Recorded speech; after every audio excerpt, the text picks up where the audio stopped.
Eu quero fazer a abertura formal aqui da nossa mesa redonda, com o convidado o William Souza, convidado brasileiro, falando de fora do país, ele já vai se apresentar aqui para nós. Compõe a mesa para fazer a mediação as professoras da FEI, a professora Gabriela Scur e a professora Cláudia Matos. William, eu tenho um resumo aqui, já me contaram que você é engenheiro de produção da FEI, então mais do que da casa, como nós aqui também, né? Fora isso, você está aí numa missão em doutorado no exterior, passou já pelo mestrado aqui pelo Brasil também, né, William?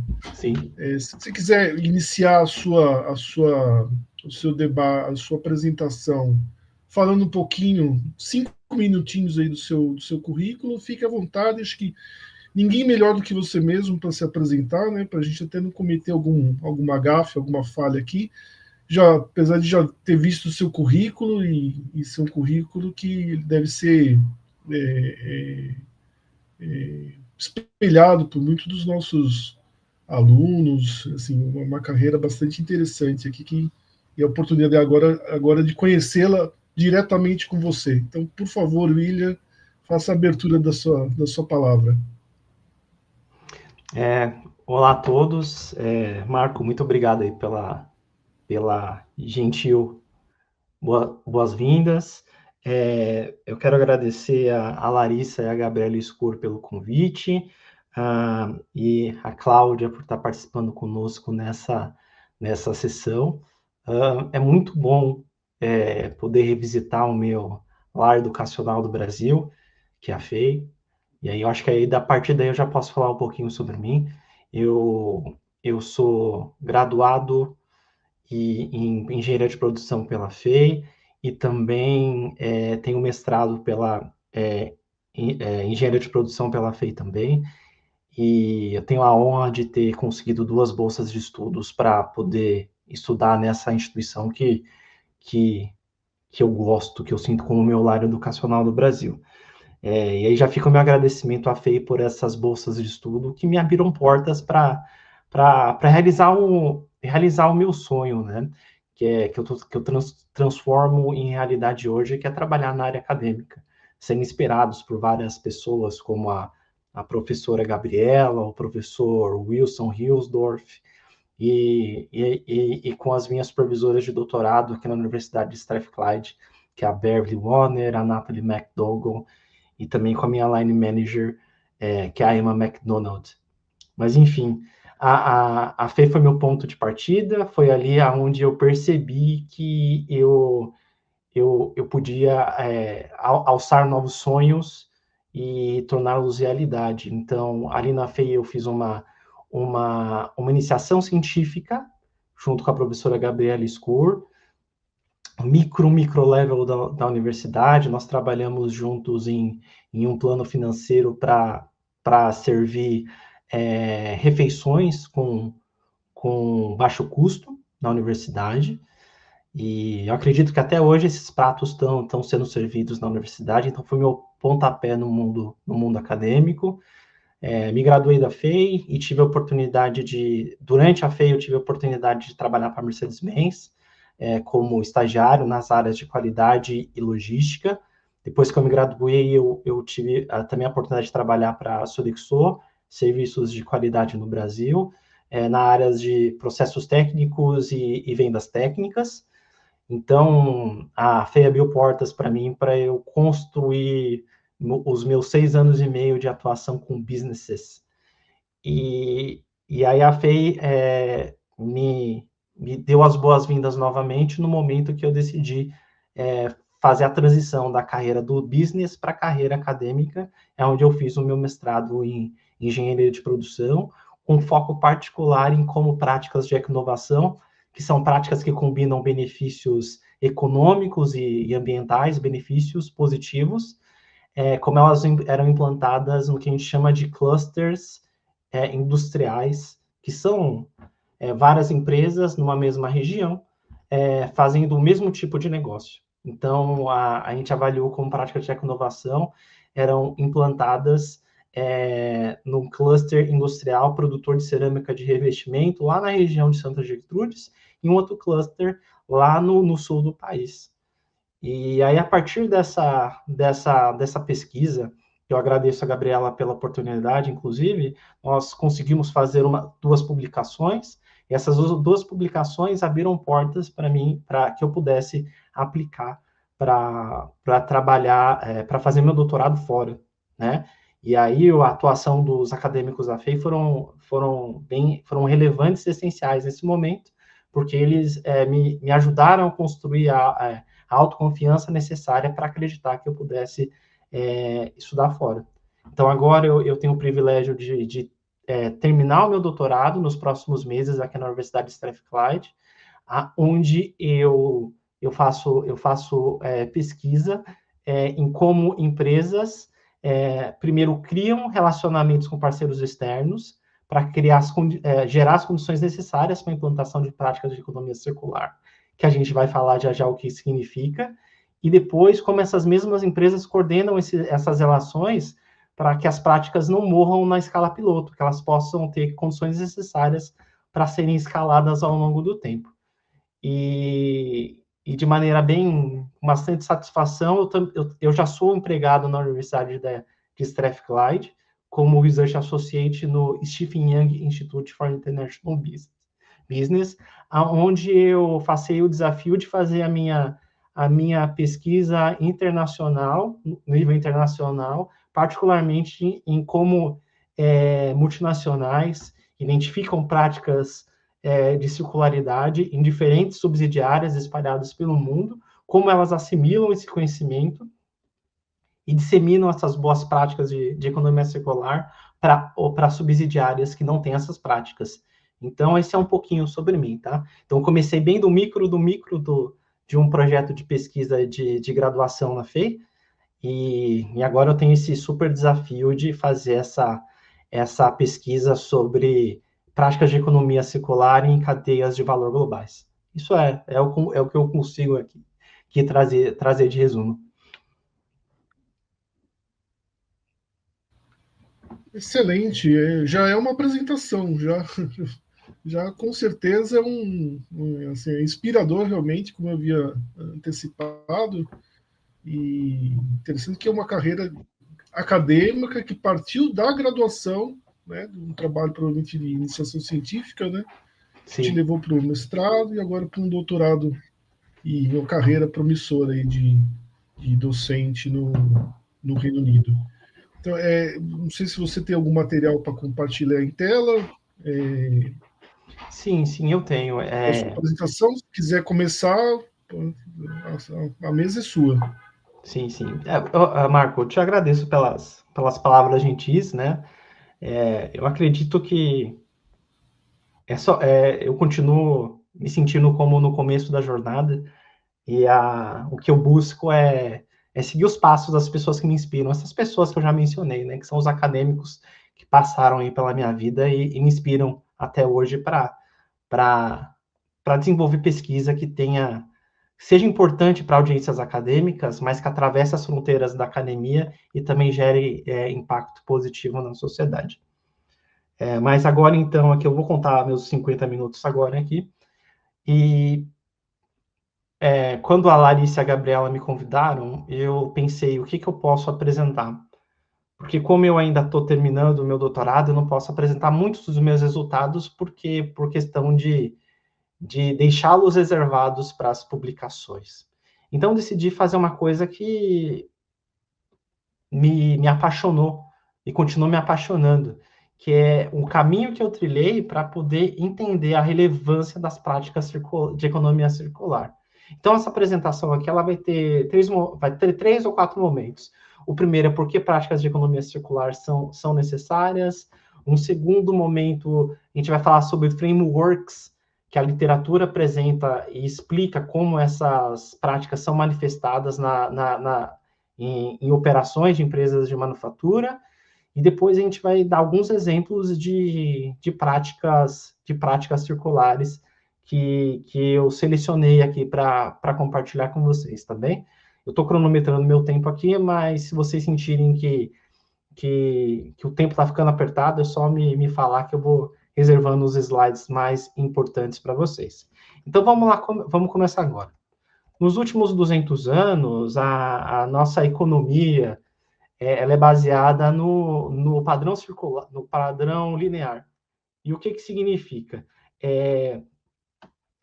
A gente tem o nosso planeta Terra com recursos finitos, empresas fazem a extração desses recursos, empresas processam esses recursos e os transformam em insumos, que são distribuídos por empresas de transporte e fornecidos para empresas de produção que transformam esses materiais em produtos que são distribuídos e vendidos até chegar na mão do consumidor.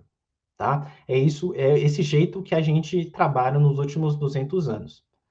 Esse modelo é chamado de take, make, dispose, tomar da natureza, transformar em um produto acabado e depois o consumidor descarta o produto após um determinado período de uso.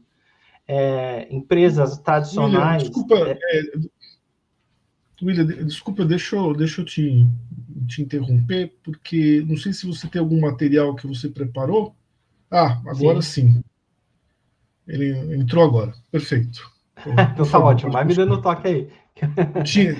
Agora entrou. Pode continuar. Então tá ótimo. Vamos lá. Então, como eu estava dizendo, exemplos clássicos de empresas que trabalham no padrão linear são a indústria automotiva e a indústria têxtil. Então, esse é o modo como a gente realiza lucro, tá? Hoje em dia. Mas, apesar de todos os avanços que o padrão linear trouxe para nós em termos de acesso a produtos, a serviços, a alimentos, ele gera sérios problemas, tá? Também, hoje em dia, 93,1% de toda a economia funciona nesse padrão linear. E aí, quais são os problemas, né? Então, os recursos são descartados prematuramente após o consumo, e isso acontece numa economia que consome anualmente 100 milhões de toneladas de materiais por ano, tá? Mas apenas 6,9% desses materiais são reaplicados em alguma atividade de produção ou consumo. Isso gera dois problemas, né? O primeiro são impactos ambientais que podem ser irreversíveis, e o segundo é a escassez de materiais, de recursos necessários para tocar as nossas atividades de produção e consumo. Isso dito, eu gosto bastante dessa figura aqui, que é de um trabalho da Nature, que traz aqui a nossa tabela periódica, e cada corzinha aqui traz a proximidade, a escassez dos materiais que a gente tem disponível para utilizar para poder fazer os nossos produtos e serviços. E aí, eu circulei aqui 3 materiais, que são 3 materiais utilizados aqui na produção de celulares. E se você observar, 2 deles aqui, ele tem uma séria possibilidade de acabar nos próximos 100 anos. E aí isso pode interromper a nossa fórmula linear de produzir, de fazer lucro a partir do consumo de materiais finitos da natureza. E o que é interessante é que esses materiais celulares descartados, de acordo com esse estudo aqui de 2018, em cada quilograma de smartphone que a gente encontra depositado em algum local de destinação, ele tem quantidades de prata, quantidades de ouro e quantidades de paládio que podem ser reaproveitadas para a produção de novos equipamentos eletrônicos. Então, o que a gente descarta hoje em dia de material eletrônico é uma grande fonte para a gente reaplicar e fazer lucro, reaplicar, fazer um novo smartphone e fazer lucro desse esforço. Se a gente levar em consideração o lado ambiental, aqui a gente tem uma curva, 3 curvas, né? E aqui a primeira delas é a extração de materiais finitos da natureza por ano, o quanto a gente consegue gerar de riqueza e o quanto é gerado de carbono na atmosfera a partir dessa extração. Então, a gente vê que essas três curvas, elas crescem juntas. Isso causa o quê? Quanto mais você coloca carbono na atmosfera, perto da atmosfera, ela faz que a superfície do planeta se aqueça.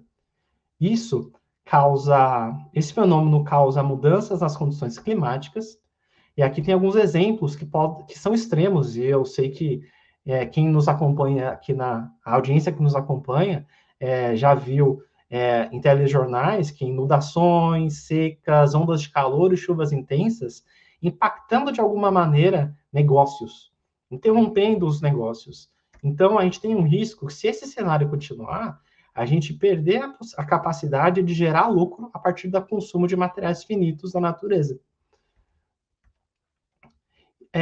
O consumo, o superconsumo ou sobreconsumo de materiais, com a destinação inadequada, ele cria solo degradado, poluição da água, tem debates aí sobre ecossistemas, em particular peixes, crustáceos, etc., tendo microplásticos na corrente sanguínea desses seres, e a gente pode comer e se nos alimentarmos e ficarmos contaminados com microplásticos, e a gente também tem a poluição do ar, tá? Que a gente pode ver em cidades da China, do Brasil, como aconteceu recentemente nos últimos anos, e essa foto aqui de Paris. O padrão linear também, infelizmente, traz problemas para a sociedade. Então, vamos lá.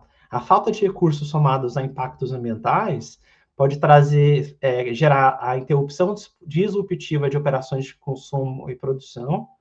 Essa diminuição pode gerar perda nos postos de trabalho e aumento da pobreza. A contaminação de solos e dos recursos hídricos pode tirar a capacidade de a gente ter acesso a água potável e alimentos, trazendo aumento da pobreza também. E em relação à saúde humana, a gente viu agora há pouco uma foto lá da cidade de Paris com material particulado espalhado pela cidade.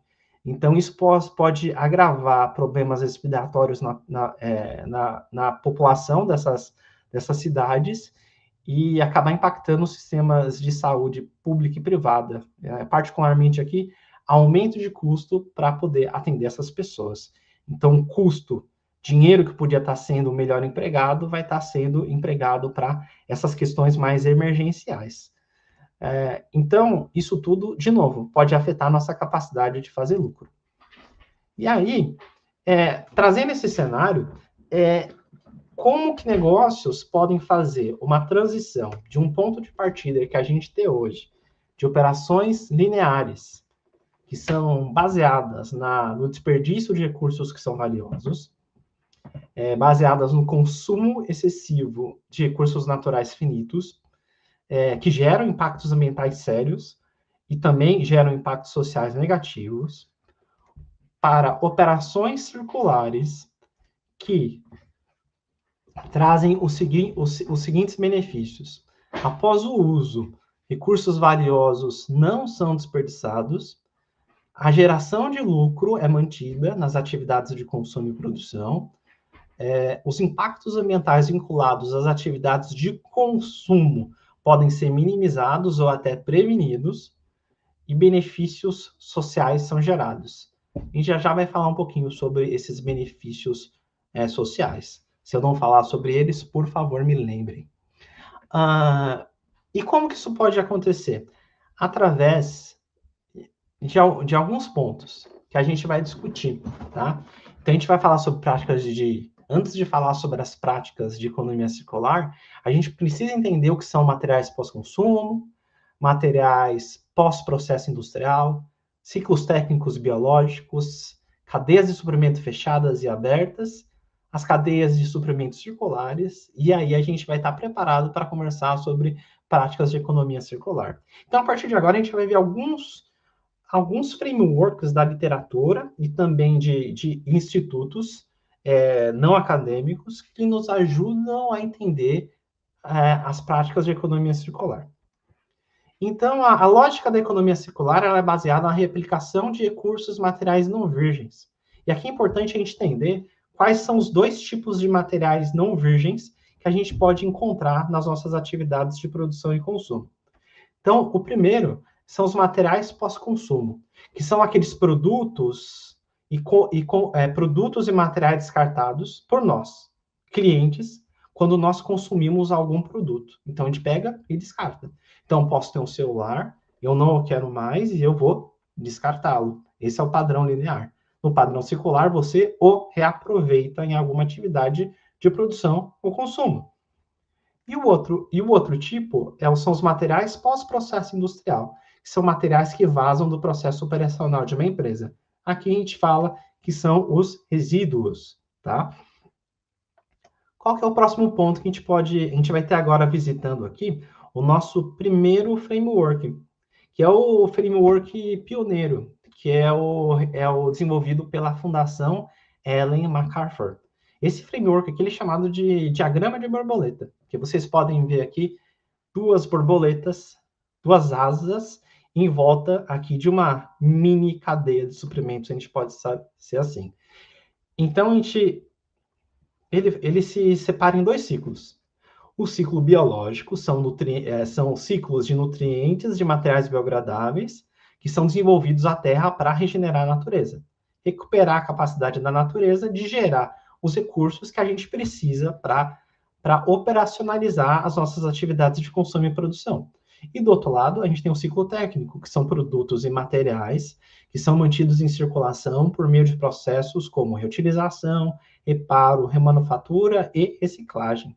Então, aqui nesse ciclo técnico, a gente começa a ver as nossas primeiras práticas de economia circular que a gente vai discutir durante o nosso bate-papo.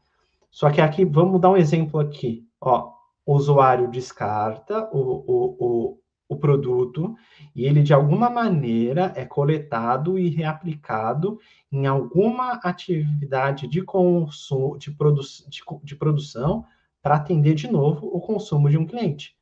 E a mesma coisa acontece aqui do lado biológico. Nos últimos 5 anos, a minha pesquisa tem sido muito mais focada nesse lado aqui da asa, né? Da asa do diagrama de borboleta. Tá? Então, a maior parte dos exemplos que eu vou dividir com vocês está mais desse lado aqui. Mas isso também traduz a minha ambição de fazer novas colaborações com outros pesquisadores e pesquisadoras para explorar esse lado aqui do diagrama e gerar pesquisas com resultados positivos para a sociedade. Então, vamos lá para o nosso próximo diagrama. Esse diagrama aqui, ele é bem famoso, eu adaptei ele um pouquinho para poder facilitar o nosso entendimento. Ele é proposto aqui por Farok, tá? E é chamado de cadeia de suprimento em circuito fechado. Então, a gente tem aqui empresas que extraem recursos naturais, produtores de insumo, fabricantes do produto, varejista, usuário final e um descarte ineficiente. E a gente também tem parceiros de fluxo reverso. Por que é fechado? Porque, primeiro, a gente tem o fluxo direto aqui. Essas flechinhas pretas são os recursos naturais finitos sendo extraídos e transformados para poder atender o usuário final, tá? Ao invés de descartar... Deixa eu só te interromper de novo, rapidinho. No canto inferior da tua tela tem uma barra de mensagem. Se você puder clicar em ocultar, tem esse botão hide. Isso, obrigado. E colocar em modo de apresentação de novo, que agora saiu. Saiu, vamos lá. Modo de apresentação. Me deem um instante, por favor.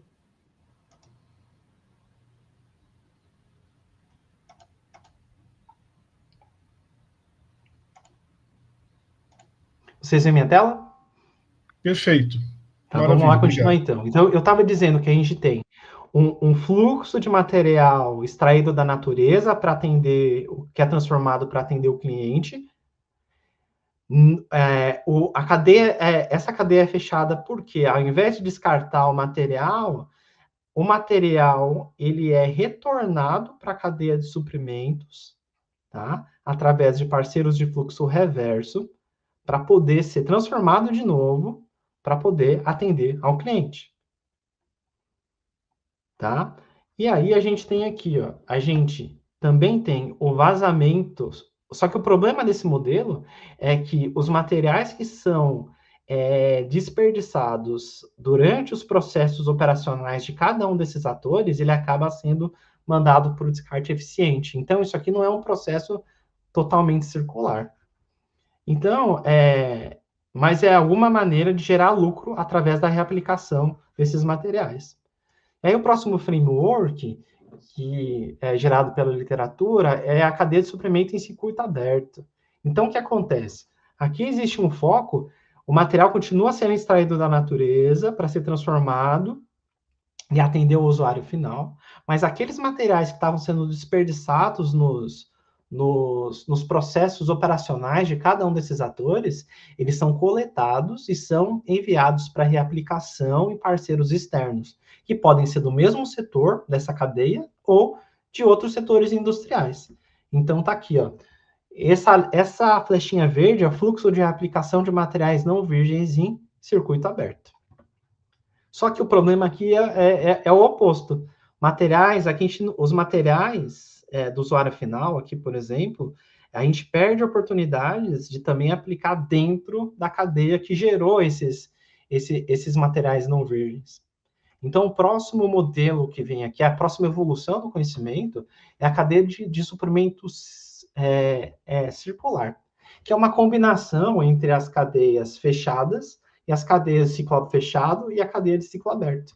Aqui, nós temos os mesmos atores, só que acontece um fluxo bem reduzido de materiais da natureza. Por quê?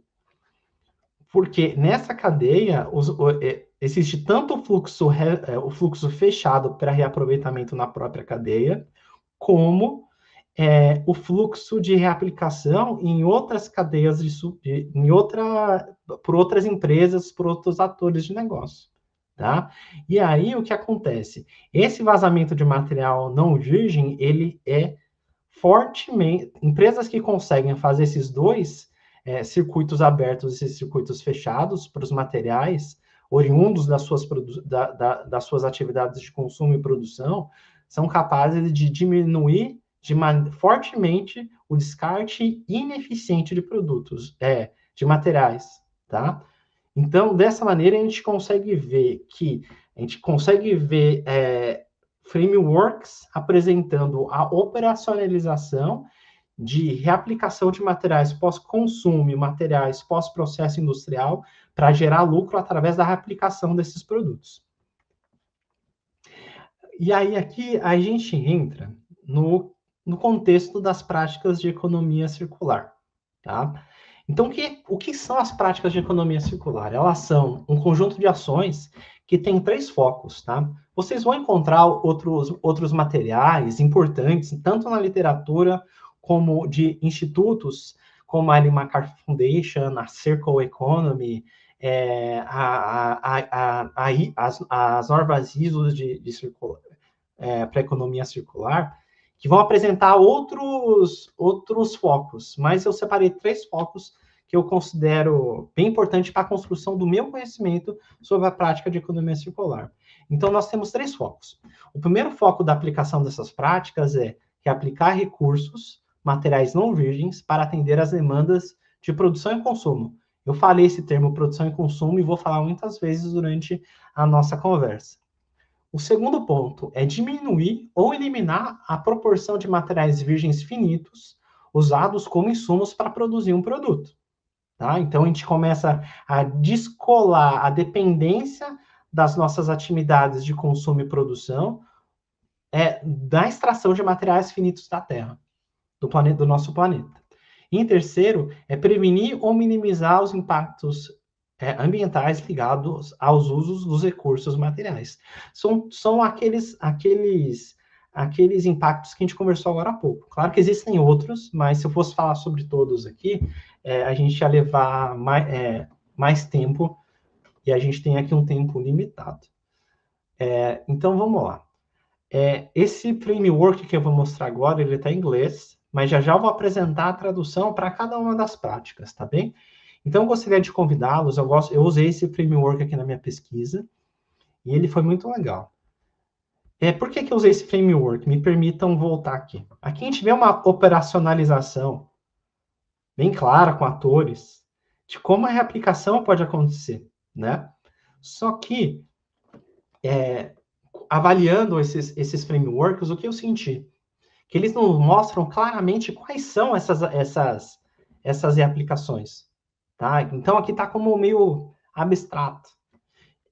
Então, esse framework, que é o framework desenvolvido por Pott em 2017 e revisitado em vários estudos acadêmicos, inclusive o meu, ele desenvolve aqui 10 estratégias circulares, tá?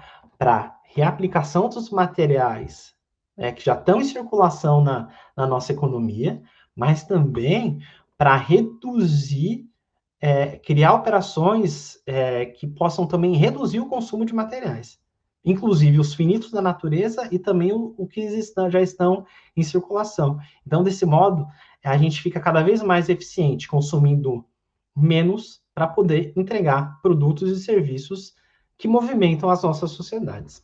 Então, aqui nós temos, eles chamam aqui a regra do dedão, né? Então, quanto mais você vai acima, para as práticas acima, você está aumentando o seu índice de circularidade. E quanto mais você aplica práticas que estão abaixo desse framework, você está mais próximo do padrão linear. Então, aqui a gente tem refuse, rethink, reduce, reuse, repair, refurbish, remanufacture, repurpose, recycle and recover. Percebam que agora a gente não fala, a gente começa a definir um pouquinho mais o que é a replicação dos materiais que já estão já estão em circulação nas nossas atividades de consumo. Então as coisas começam a ficar um pouquinho mais claras, eu acredito. Então daqui para frente a gente vai começar, eu vou compartilhar alguns exemplos com vocês, tá bem? Para cada uma dessas estratégias circulares. Então vamos começar pela primeira prática, que é o recovery. Traduzindo, eu consegui encontrar essa tradução que chama recuperação. E o recovery, ele consiste em incineração de materiais para geração de energia. Só que o problema é aqui, que o material, uma vez incinerado, ele perde drasticamente propriedades que possam fazê-lo ser reaplicado em atividades de consumo. Então, essa aqui é a menos desejável das atividades de reaplicação.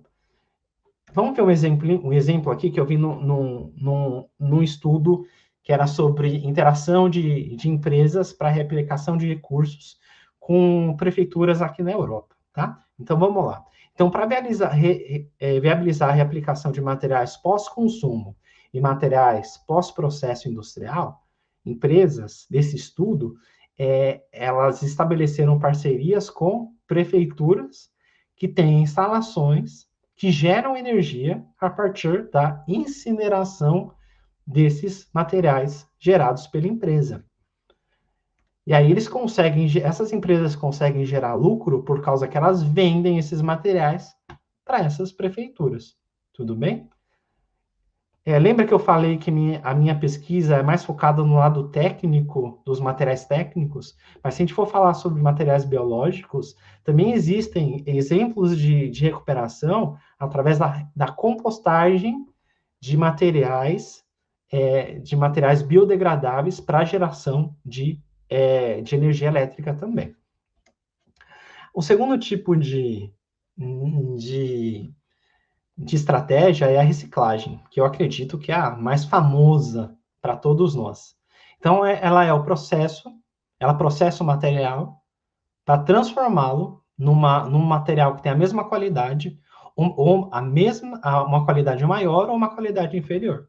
Então, por exemplo, pode existir o processo de fundição de metais para transformar esse metal numa matéria-prima que pode ser utilizada para poder fazer uma lata metálica, para poder fazer uma placa metálica, como outros produtos que são derivados de metálicos. E aí aqui eu tenho mais um exemplo. Então, para viabilizar a reciclagem de materiais plásticos desperdiçados no processo de produção, uma empresa pode colaborar com outras empresas que têm a capacidade tecnológica para produzir matérias-primas a partir de plásticos pós-processo industrial. Vamos pegar o exemplo de embalagens, tá? Que é um grande desafio ao redor do mundo.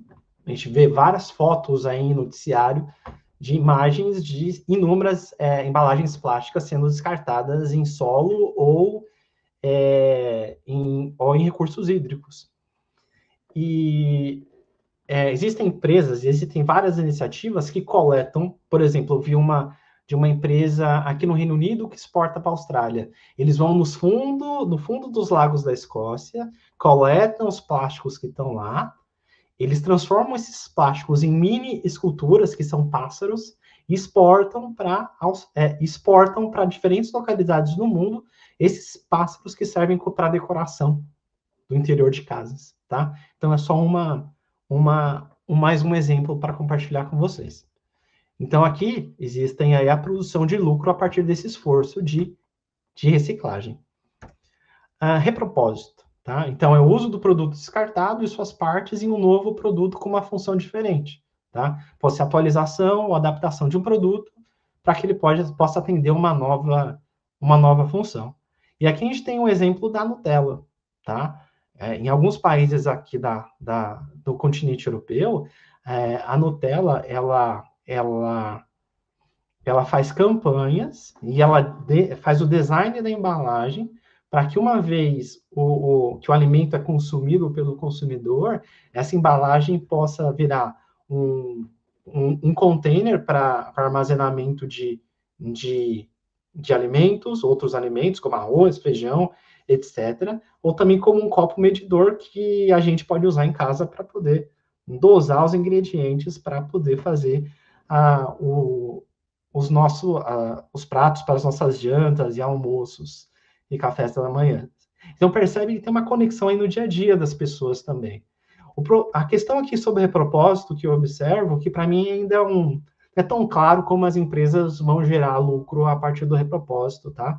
Talvez aqui seja um valor agregado que a Nutella oferece aos seus clientes e no momento de escolha, pessoas que valorizam a questão de não poluição do meio ambiente possam preferir pelos produtos Nutella que tem esse atributo, tá bem? Isso facilita as vendas. Aí aqui a gente tem a manufatura, tá? Que é o processo de desmontagem de um produto, substituição de peças desgastadas e quebradas por novas peças e remontagem. E aqui eu tenho um exemplo da Renault. A Renault, em um estudo acadêmico, num estudo de caso, esse estudo demonstrou que a Renault ela une forças com uma empresa parceira para, primeiro, coletar turbocompressores que foram descartados, fazer a desmontagem desses turbocompressores, testar componentes desses turbocompressores que ainda estão em condições de trabalho, de funcionamento, selecionar, pegar cada um dessas peças e formar um novo compressor que é vendido para reuso, tá? Então, aqui, a nossa receita de lucro está dada. É mais fácil de mostrar aqui do que no repropósito. Aqui a gente vai falar sobre refurbish, que é recondicionar. Então, é restaurar um produto antigo e atualizá-lo. Isso está acontecendo gradualmente, claro, baseado nas leituras que eu fiz para poder desenvolver a minha pesquisa de doutorado, tá? Então, a gente tem aqui o exemplo de smartphones. Então, antigos, tem componentes desatualizados, substituídos por novos componentes, para atualizar funções para uma condição de trabalho próxima a padrões tecnológicos recentes. Tem um produto que é mais vendido na União Europeia, que chama Fairphone. Ele já é preparado desde o design para repropósito, né, para trocas de peças ao longo do tempo, para que ele sempre possa estar atualizado para o padrão tecnológico atual. E aqui está dada também mais uma fórmula de lucro, tá? Reparo, tá? Então, é manutenção de produtos defeituosos para que possam ser usados na sua função original. E aí vocês vão percebendo que as práticas circulares, elas vão agrupando vários assuntos, várias práticas que a gente vê no dia a dia, e só que a gente não percebe que a gente está reaplicando produtos no dia a dia das pessoas. Porque quando a gente faz a manutenção, a gente mantém aquela vida operacional do produto e ele é reaplicado no dia a dia. Tá? Então aí está a circularidade no dia a dia. Quem nunca fez uma manutenção corretiva do seu automóvel?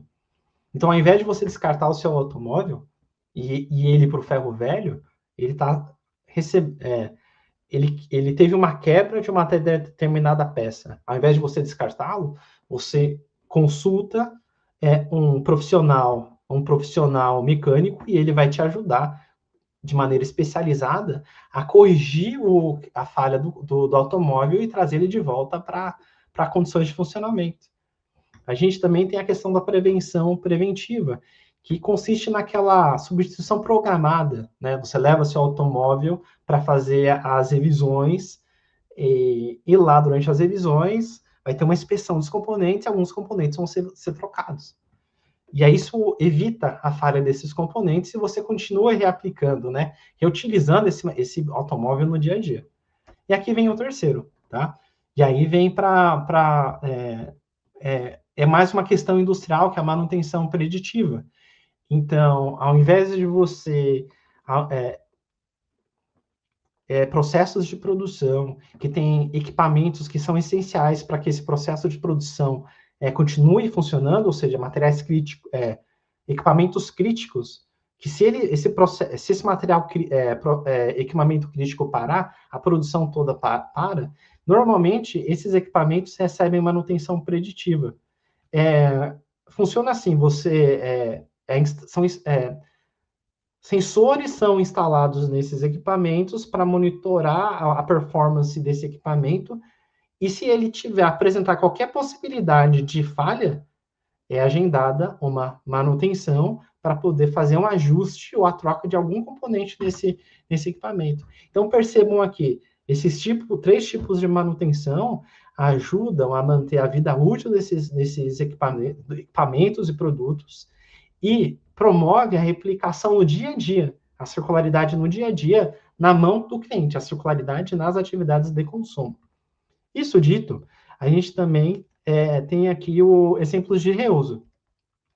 Então, por exemplo, uma empresa pode obter lucro vendendo aos clientes o acesso a um produto por meio de um contrato de aluguel com base em um pagamento mensal. Ao final do contrato, o usuário final é responsável por devolver o produto ao fabricante em condições de uso. Uma vez nas instalações de fabricação, o produto é limpo, embalado, para ser enviado para reuso por um novo usuário final, tá? Num novo contrato de aluguel. Isso aqui acontece muito com filtros, purificadores de água que são colocados nas empresas, né? Nos ambientes de trabalho e de estudo que é aí que nós convivemos. Aqui está dada também mais uma receita de lucro. Mais uma prática circular que eu gostaria de destacar para vocês, que é a redução. Aqui é um pouquinho mais difícil de entender, mas eu vou tentar traduzir. Então, é aumentar a eficiência na fabricação ou no uso de produtos, consumindo menos recursos e materiais. Então, vamos pensar aqui no foco na redução de recursos consumidos na manufatura de algum produto. Então, lá na fase de design, os profissionais de design podem desenhar um produto que, quando comparado às suas versões anteriores, então você pega um iPhone 17 quando comparado ao iPhone 16, para pegar um exemplo bem atual aí do sonho de consumo de muitas pessoas, ele tem uma quantidade menor, a espessura é menor, então talvez ele consuma essa nova versão menos recursos na hora do momento da manufatura do produto. E aí, quando a gente tem o foco na redução de consumos durante o uso, a gente pode pegar o exemplo de empresas que fazem campanhas para educar o consumidor para que ele possa utilizar o produto de uma maneira mais adequada, de modo que o consumo de energia necessária para fazer esse produto funcionar seja reduzido. Então, a gente percebe que nessas práticas aqui de circularidade, a gente começa a ficar mais próximo, muito mais próximo da redução do consumo de materiais do que da reaplicação desses materiais propriamente dita. E aqui a gente tem o último exemplo de prática circular, que está lá no framework de Potting, que eu mostrei para vocês agora há pouco, que é o rethink, ou seja, repensar, que é tornar lá na fase de design, pensar em como esse produto pode ser utilizado de maneira mais intensa.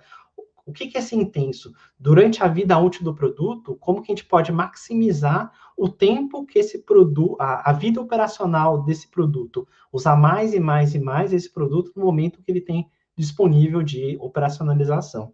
Eu acho que com os exemplos vai ficar um pouquinho mais fácil para a gente.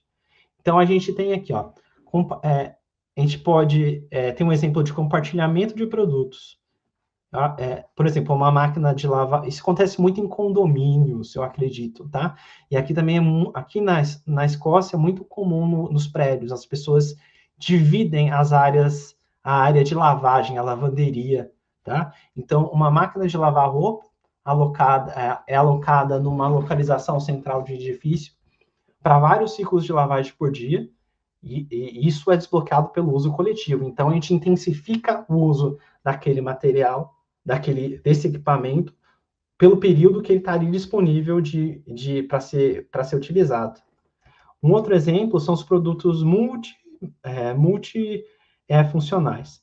Então, fabricantes do setor eletrônico, a gente sabe que eles fizeram uma transição da venda de impressoras e scanners que tinham uma função única, você só podia escanear um produto e só podia imprimir num produto, e ofereceram aos clientes dispositivos que têm várias funções, que são as multifuncionais, agrupadas em um só aparelho.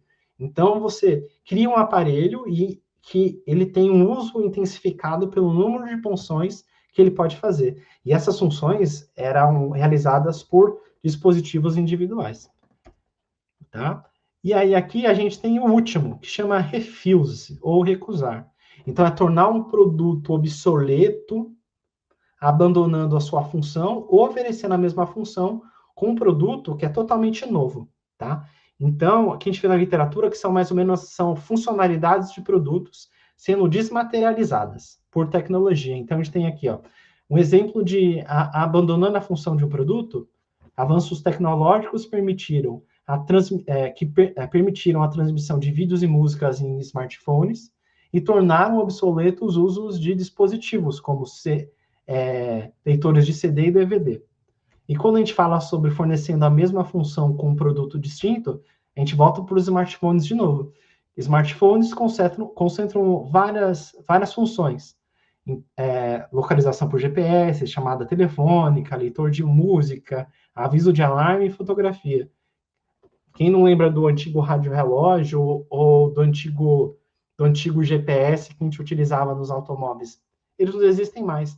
Todas essas funções estão concentradas nos smartphones. Então, a gente recusa o uso de um produto e começa a usar apenas um outro produto que aglomera mais atividades, tá?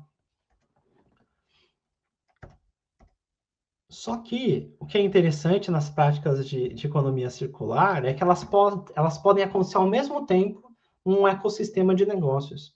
A gente está debatendo bastante a transição de carros movidos a combustíveis fósseis ou para carros que são movidos a energia elétrica, e uma das alternativas é o uso das baterias, né?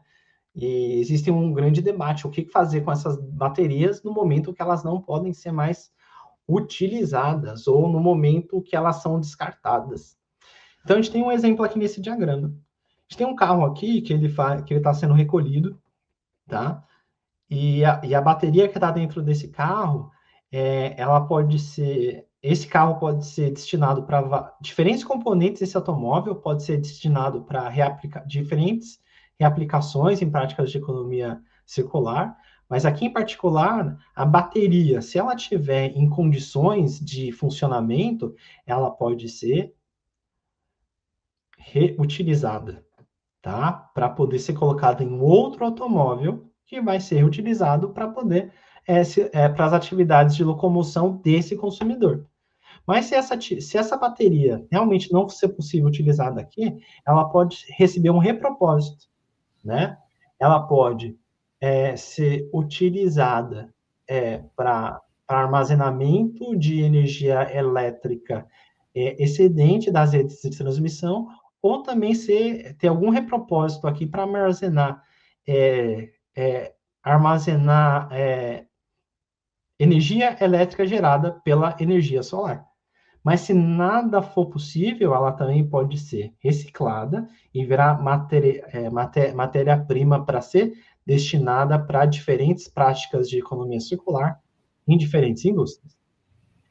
Aqui eu termino os exemplos. Se a gente... William, desculpa te interromper, só para registrar que estamos nos nossos 10 minutos finais da programação, já são 15 horas. Obrigado. Só lembrando obrigado. que tem os 10 minutos para o debate, tirar dúvidas, né? Então a gente está nos minutinhos finais. Tá, eu tenho quantos minutos agora? Pela contagem da nossa programação, de fato já terminou. Seriam até as 15, né? Como talvez a gente tivesse começado um pouco mais tarde.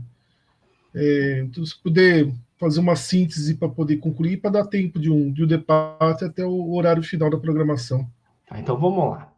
Então aqui, ó, o aumento de circularidade, a transição para práticas circulares, é esperado que ela reduza as emissões dos gases que causam a mudança climática. Mas por quê? Mas o que vem acontecendo nos últimos anos? É decréscimo das quantidades de reaplicação de materiais, tá bem? Então, isso acontece por causa de vários desafios que precisam ser superados, tá? Então, a gente tem desafios de regulamentação que não facilitam as práticas circulares, estruturas tecnológicas que ainda não foram criadas, né?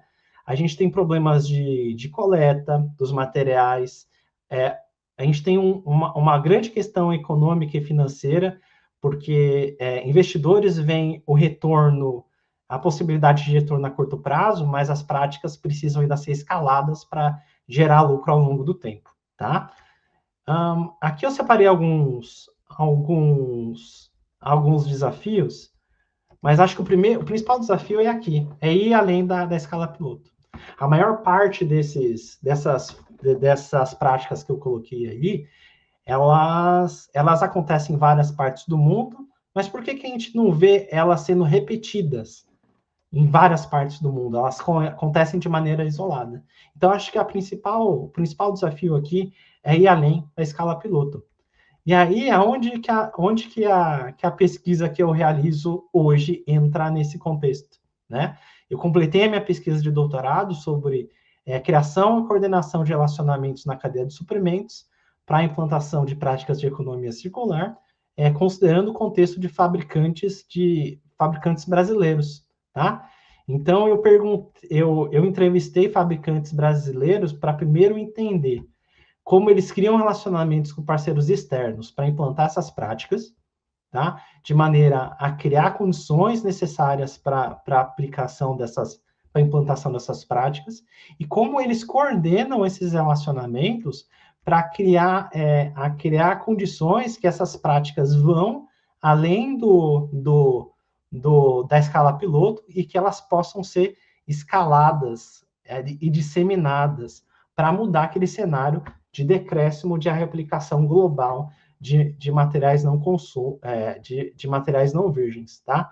Então, a minha pesquisa ela foi baseada em entrevistar experts de circularidade de empresas de manufatura em 18 empresas, abordando 10 diferentes consumidores. Eu usei entrevistas e documentos fornecidos por essas empresas e combinei todos esses dados para poder fazer a minha gerar os resultados da minha pesquisa, tá? Eu peço desculpas, mas eu não vou poder ir além para falar sobre os resultados das minhas pesquisas, porque eu ainda preciso concluir o doutorado na minha avaliação final, mas para um futuro eu ficarei super feliz de compartilhar esses resultados com a comunidade da FEI.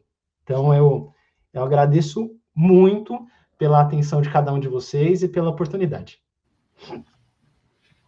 William, nós que agradecemos, obrigado pela sua disponibilidade, pela sua dedicação em preparar essas palavras aqui para compartilhar conosco.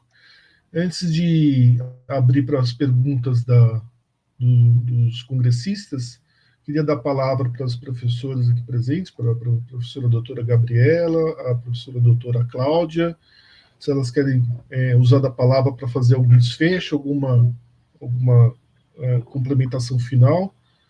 Lembrando que dentro da nossa programação nós teríamos ainda mais 4 minutos de evento. Então, professora Gabriela, queria começar?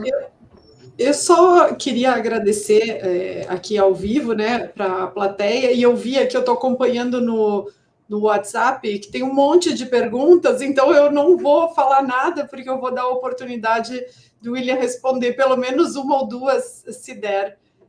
Muito obrigada, William, novamente, por estar aqui compartilhando esse excelente material, essa excelente fala com a gente.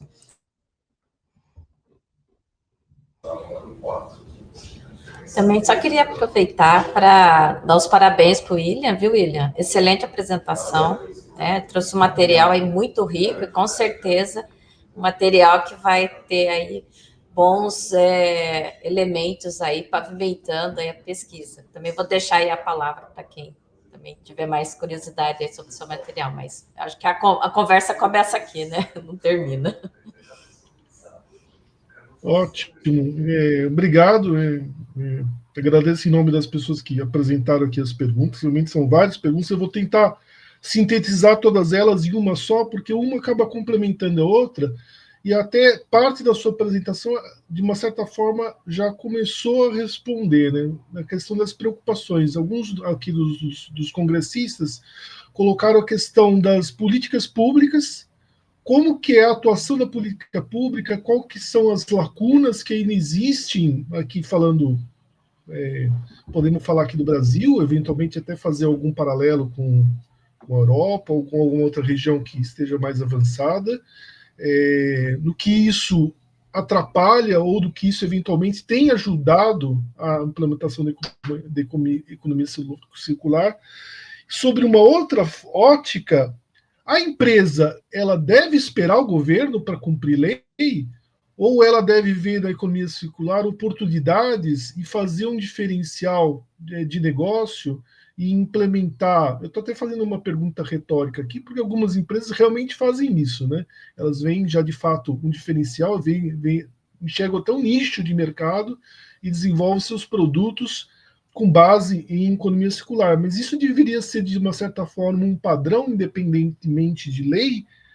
E, para finalizar aqui, tentando fazer uma síntese dessas questões, essa preocupação com o resultado, né? Então, a empresa, ela vê as empresas de uma forma geral, e tentando também traçar um paralelo, que às vezes não dá muito bem para comparar, porque são realidades totalmente distintas de economias, de tamanho de mercado, mas de uma forma geral, as empresas deviam enxergar de fato oportunidades de negócio e lucro com a economia circular, mais do que uma obrigação social, uma obrigação regulamentatória, ou alguma outra questão que ela veja isso como onerando o seu negócio em vez de ser um benefício.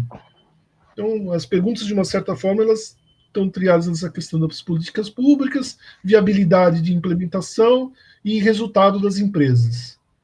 Se você puder fazer um desfecho disso nos próximos 2 minutos, tá ótimo. As perguntas são relevantes, tá? Então, eu vou pedir a sua ajuda, Marco, para ir ponto por ponto. Então, vamos falar sobre política pública, tá? Fica até difícil acompanhar tudo o que está acontecendo, mas muita coisa vem acontecendo com diferentes atores, mas o que acho que os principais desafios, o papel da política pública é facilitar que os atores que trabalham para a circularidade possam fazer a circularidade ser operacionalizada. É facilitar, tá bem? Para mim, esse é o grande ponto, tá? Os dois principais pontos que eu posso falar que emergiram das conversas que eu tive políticas públicas focadas em reduzir taxação do material não virgem no momento que ele passa por cada um dos atores. Lembra que tem os diagramas lá dos fabricantes indo até o varejista? Cada vez tem uma taxação ali, né? Então, chama taxação dupla.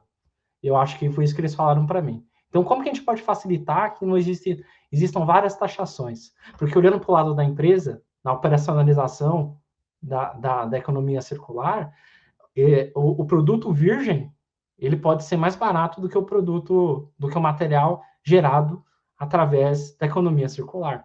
Então, se a gente diminuir essas taxações em cada um dos elos, onde valor é agregado, pode ser uma grande vantagem, tá? Então, acho que são esses dois pontos. Facilitar a conexão entre os atores, tá? E reduzir a taxação em cada vez que esse material passa por cada um desses atores. Qual que é o segundo ponto que você falou para mim? A relação a relação entre a preocupação, né, do investimento versus o retorno. Uhum. Eu acho que é uma questão de conscientização, de a gente conversar e ter esse tipo de conversa que a FEI está promovendo, né? Porque, assim como 200 anos atrás nós aprendemos a criar economia de escala e redução de custos através do aumento de escala para a operação linear, nós precisamos ter paciência agora para poder aprender a como aumentar a escala da circularidade e gerar lucro a partir desse esforço. Então, entra muito naquele desafio de passar do piloto para a escala, tá? Mas, sem dúvida, quando você lê alguns materiais sobre outras práticas também de sustentabilidade, um dos principais desafios é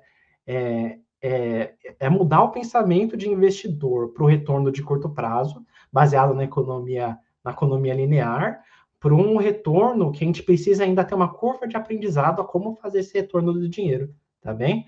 E o terceiro ponto, eu acho que é uma questão de sobrevivência, a questão da economia circular, da reaplicação de recursos. Lá no começo da apresentação, e existem outros estudos também mostrando que os materiais que a gente tem disponível agora ali na natureza para poder extrair, as reservas que a gente conhece agora, elas vão acabar ao longo do tempo.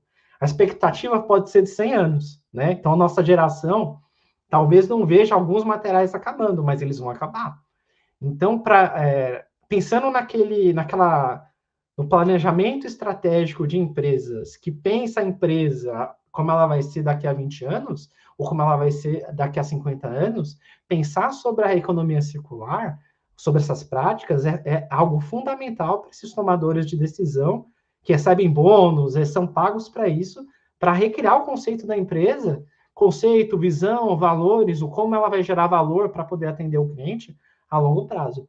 Então, como eu sou um apaixonado por práticas relacionadas à sustentabilidade, eu realmente acredito que ela tem que estar no planejamento estratégico, pensando nas empresas por agora e aprender a como manter essas empresas de maneira lucrativa no futuro. Então, dessa maneira, as nossas atividades de consumo e de produção, elas continuam acontecendo e as sociedades não vão colapsar, né? Porque se a gente não faz dinheiro, né, como que a gente vai espalhar esse dinheiro para poder beneficiar vários atores através das atividades de consumo e produção? Então, isso é muito importante, tá? Eu acho que eu consigo responder essas 3 perguntas dessa maneira, tá bem? Se eu me perdi, por favor, me fala, que eu sou muito apaixonado pelo tema, então eu falo bastante, tá? A sua didática é formidável. Acho que esclareceu plenamente. Está de parabéns, realmente.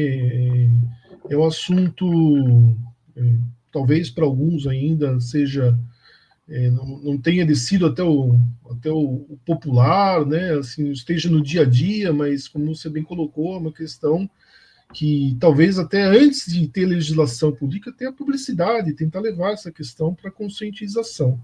Então, o trabalho, esse trabalho que está sendo feito aqui nesse momento, esses debates são realmente extremamente importantes para manter essa questão sempre à frente das discussões. William, obrigado, agradeço em nome da comissão organizadora do ENAFEI, agradeço em nome da FEI, você que é um colega aqui, engenheiro, um colega da casa, um colega engenheiro administrador também, fez pós-graduação em produção, mas está com o coração aqui na administração, está fazendo a sua contribuição agora para a pós-graduação aqui para o PPGA da FEI. Agradeço em nome de todos nós aqui, um forte abraço para você.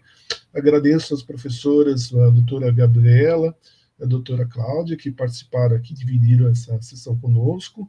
Convido a todos a continuarem nas sessões ainda que as palestras, enfim, a nossa programação, que termina hoje, infelizmente, mas ainda promete, até o final do dia, muitos assuntos bastante interessantes para serem debatidos. Muito obrigado a todos, uma boa tarde, uma boa noite, William, e até um próximo encontro, se Deus quiser. Então, muito obrigado à mesa, obrigado aí à nossa audiência, e foi um grande prazer, sempre ótimo, como eu disse, retornar ao meu lar educacional no Brasil, que é a FEI, e um abraço a todos. Obrigado. Obrigada, William. Obrigado, William. Parabéns. Tchau. Obrigado.